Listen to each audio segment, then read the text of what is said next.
Todavía estamos en pandemia, todavía estamos preocupados por los efectos del COVID-19.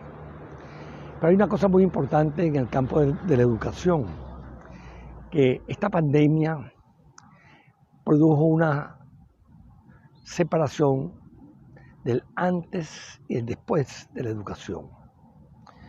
Hoy tenemos nuevas estrategias muy diferentes a las estrategias metodológicas para aprendizaje a las de antes de la pandemia. Nos dimos cuenta de la importancia que tiene la educación o el aprendizaje en línea, lo que llama la gente la educación a distancia. Otro dice que la educación sin distancia.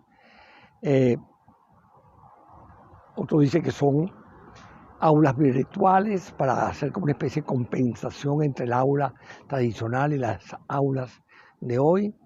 Pero ciertamente, lo de ayer no está encajado en este nuevo concepto de la educación en el mundo entero.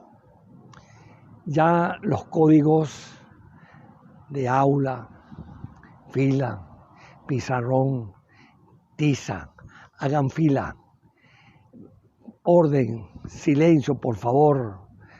Todos estos códigos ya tienen que desaparecer. E incluso los profesores frente a la aula, frente a 40 alumnos en una universidad, para mediatizarle el conocimiento. Por lo general, las materias planificadas mediante procesos curriculares no se dictan completamente. Fíjense la palabra dictar. Ese es otro código que hay que eliminar. Ahora hay otras formas de que aprendamos el conocimiento. Esos códigos hay que desaparecerlos. Nuevos códigos, el aula virtual, el aprendizaje en línea. Aprender al propio ritmo, esté uno donde esté.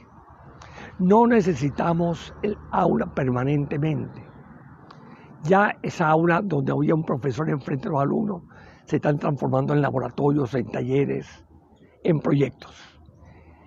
ABP, aprendizaje basado en proyectos. O también el aprendizaje basado en el reto de los estudiantes.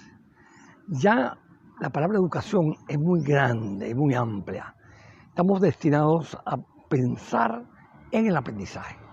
Quien aprende es el alumno que nosotros tenemos que erradicar. Ahora estamos hablando de participante. Es el aprendiz. Pero sabemos también que el facilitador es un aprendiz. Todos somos aprendices. En un proceso cooperativo de acompañamiento permanente. Ya no podemos recibir a aquel dictador de clases a decirnos cuáles son los conocimientos que debemos aprender. No, el conocimiento existe y lo podemos buscar por nuestra propia autogestión. Eso es ya uno de los principios básicos que nos separa de la educación tradicional de la nueva educación. Pero esto es una idea que yo estoy manejando para luego referirme a algo más profundo. Que yo he acuñado una ecuación metafórica que la llamo la ecuación de la filosofía del todo. Y ella consiste en que se refiere a la vida es el todo. Pero mi vida en relación permanente con el medio ambiente. Mi vida, el ser, el cuerpo y espíritu, está en relación permanente con el ambiente, cosa que no viene ocurriendo frecuentemente. Por eso tenemos problemas de la pandemia, tenemos problemas de destrucción de nuestros ecosistemas, tendientes esta actuación a desaparecer la fauna y la flora, que es lo mismo decir la desaparición de la humanidad, del hombre en su totalidad. Entonces, tenemos que retornar a lo que yo llamo la filosofía del todo. Y ella está encuadrada en varios factores que están interviniendo. Muchos de esos factores deberíamos no profundizarlo porque esto es muy profundo. Tenemos que nombrarlo y brevemente referirnos a ellos para entender en qué consiste la filosofía del todo.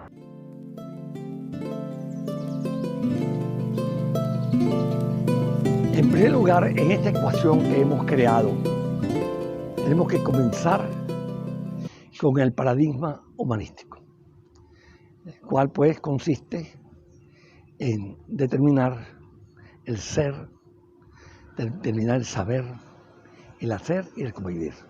Eso es parte del todo, es una partecita del todo al cual nos estamos refiriendo a la filosofía del todo. Y recordemos, pero sin entrar en mucho en detalle, que el ser debemos desarrollarlo. Está constituido por el cuerpo, por el espíritu que encaja dentro del alma de los seres, pero siempre, nunca hemos podido relacionarlo con nuestro ecosistema. Siempre nos hemos separado de nuestro sistema y no lo protegemos. E incluso los animales, que los declaramos como irracionales, parecerán más racionales cuando ellos preservan su hábitat. En cambio, el hombre destruye su medio ambiente. Y eso está ocurriendo en la Amazonía y está ocurriendo en las Guayanas, que ya conocemos, que estamos destruyendo nuestro medio. Y la destrucción de la Amazonía, que es considerada como el pulmón del mundo, es la destrucción de la humanidad, es la destrucción de la fauna y la flora y, por supuesto, la destrucción del hombre. Eso es una partecita de la ecuación que yo llamo la ecuación de la filosofía del todo. Este paradigma humanístico se multiplica cuando tenemos una sociedad educadora. Ese es otro factor, multiplica a ese factor. Ahora, yo opongo la sociedad educadora al Estado docente. Sin embargo, yo incluyo parte del Estado docente porque el Estado intervenga en ciertos aspectos de la educación, pero el Estado no puede suceder que sea el que desarrolle la educación, porque está demostrado que el Estado docente es ideologizante, es castrante e impide el desarrollo de la educación. Mientras que una sociedad educadora, donde participan las sociedades científicas produciendo conocimiento, donde hay hombres científicos en el mundo produciendo conocimiento, hay organizaciones dentro de las mismas Naciones Unidas o dentro de la Unión Europea o las creaciones como la UNESCO, la OMS o la OMC, etc. Son organizaciones que al final de cuentas también producen educación. Los organismos como empresariales también producen educación. Y no es posible que sea el Estado docente el que tenga el control total de la educación. Esto hay que revertirlo. Y yo creo que con la pandemia, el COVID, nos da un paso y nos dice que hay que continuar con el Estado docente. Ahora, fíjense que estamos hablando de una ecuación. Está multiplicando el paradigma educativo, humanístico, que ya lo hemos mencionado. Y hay un elemento muy importante que es el elemento ético, que también multiplica. Si actuamos con ética, vamos a desarrollar un sistema de aprendizaje que va a dar los resultados esperados para una sociedad más abierta, más democrática. Y ahí entra la necesidad de tener una economía de mercado, una economía libre, donde participa todo el mundo para crear bienes y servicios, que es la distribución del trabajo, es crear la cultura del trabajo para que tengamos una mejor producción de esos bienes y servicios. El gran problema nuestro, pues, es que esa cultura ha venido desapareciendo por razones del populismo. El populismo nos ha ido trayendo como consecuencia que la gente no trabaje, sino solamente se le aporte bienes y servicios que él no produce para lograr su voto, para lograr su participación política, pero a partir de un populismo innecesario.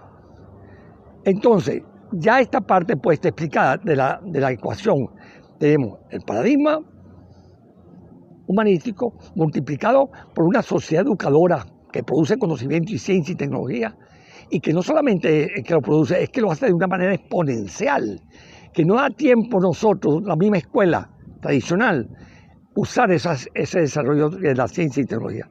Pero falta un elemento muy importante de la humanidad, que es la ética.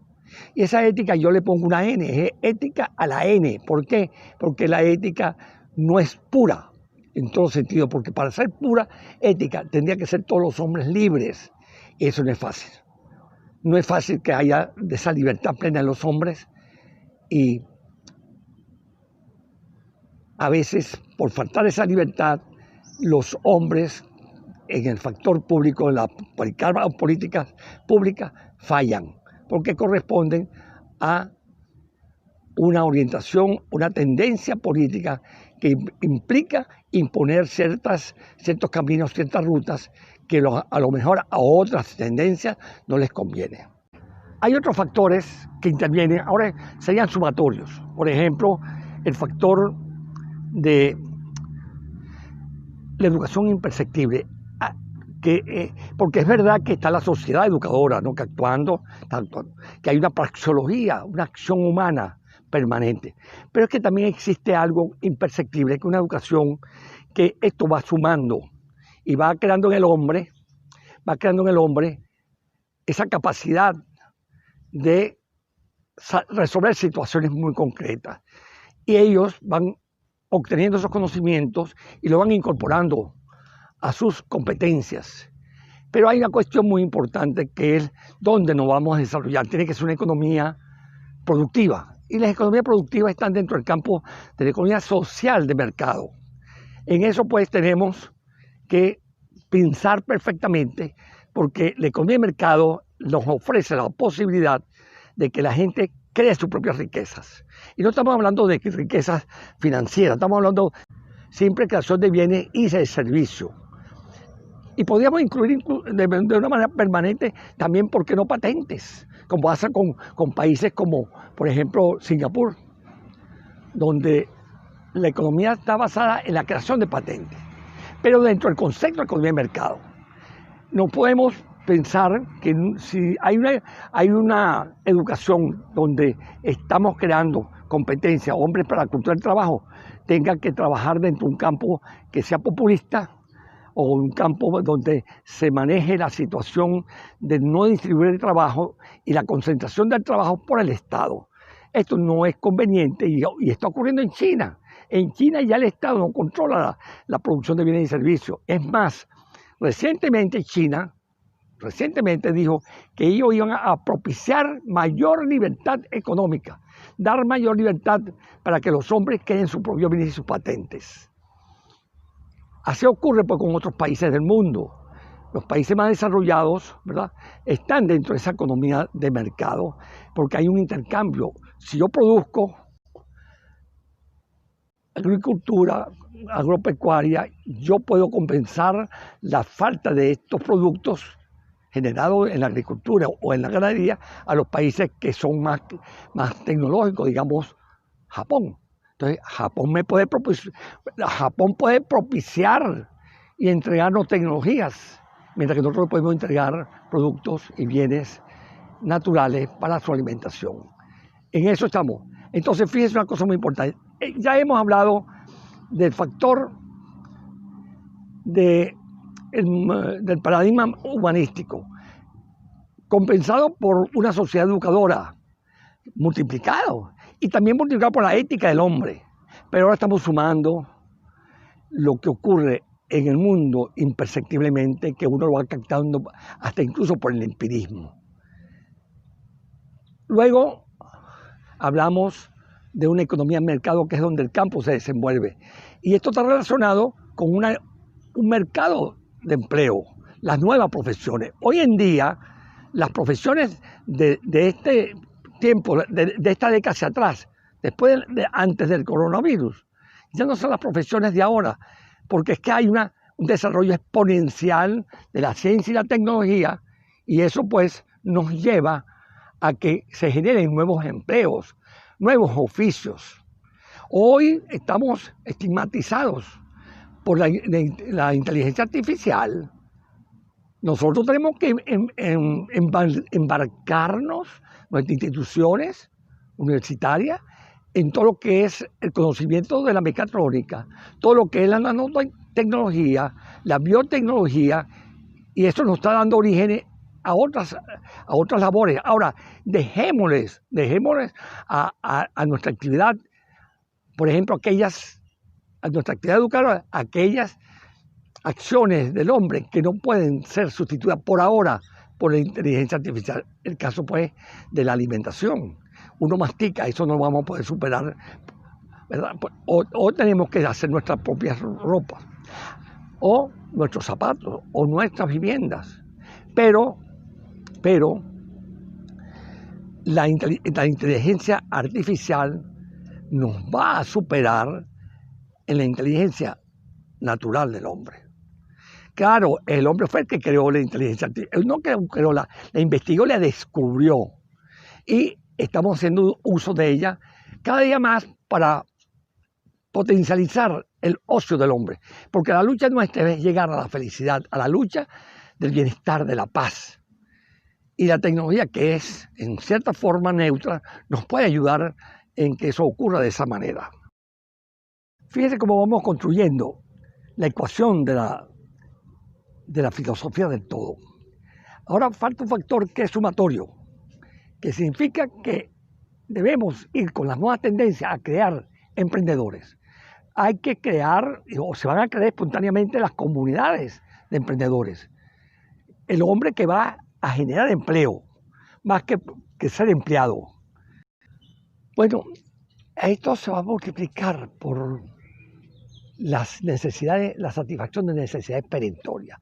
Tenemos muchas necesidades, pero hay 5 fundamentales que hay que satisfacer. Comenzaríamos con la alimentación. Esa es la primera necesidad que hay que satisfacer para poder continuar la vida. Luego, mantener la salud. La protección de la intemperie, vestirse, protegerse bajo una casa.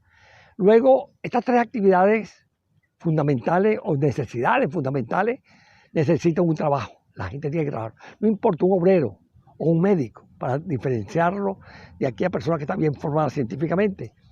Pero quizás el médico, por más ingresos que obtenga, podría tener mejor alimentación, mejor salud y mejor protección de la intemperie. Pero viene una cosa muy importante, que es la que hace la diferencia: la educación. Esa es la 5ª necesidad. Fíjense que es la 5ª necesidad, porque la primera es la alimentación, la salud. Luego, la tercera, protegernos de la intemperie. Pero necesitamos un trabajo para poder mantener estas 3 anteriores, y finalmente educarnos para mejorar nuestros rendimientos, lograr mejores entradas económicas, satisfacer nuestras facilidades. Si nosotros, esta ecuación, hay multiplicación y hay sumatoria, da origen al bienestar del hombre, que es lo que andamos buscando. Si seguimos esta ecuación, yo quiero que me están oyendo, y no la quiero repetir porque es muy larga, vayan para que ustedes observen que se va a satisfacer todo para dar bienestar, y eso conduce a la felicidad. Pero para que haya felicidad también tenemos que tener una unión familiar, que es el amor productivo. Y eso que queremos alcanzar. Por eso que yo llamo esto la ecuación de la filosofía del todo. Para eso vivimos, para eso vivimos. Ese es el todo, es la plena vida.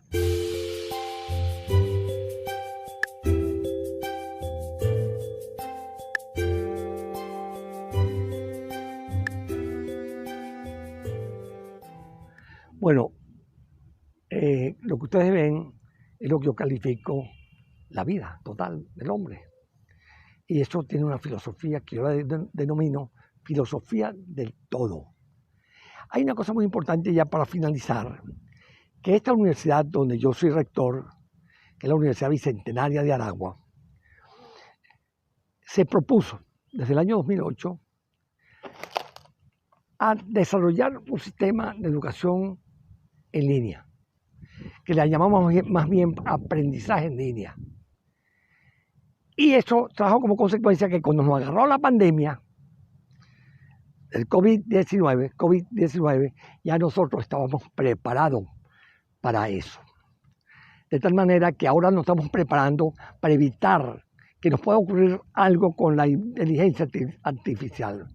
Venimos trabajando desde nuestro propio colegio, liceo, con los alumnos en inteligencia artificial. Venimos trabajando con nuestros alumnos en la parte de emprendimiento, enseñándolos que hagan trabajo que ellos puedan desarrollar con sus intereses y sus retos. Y esto nos va a favorecer mucho.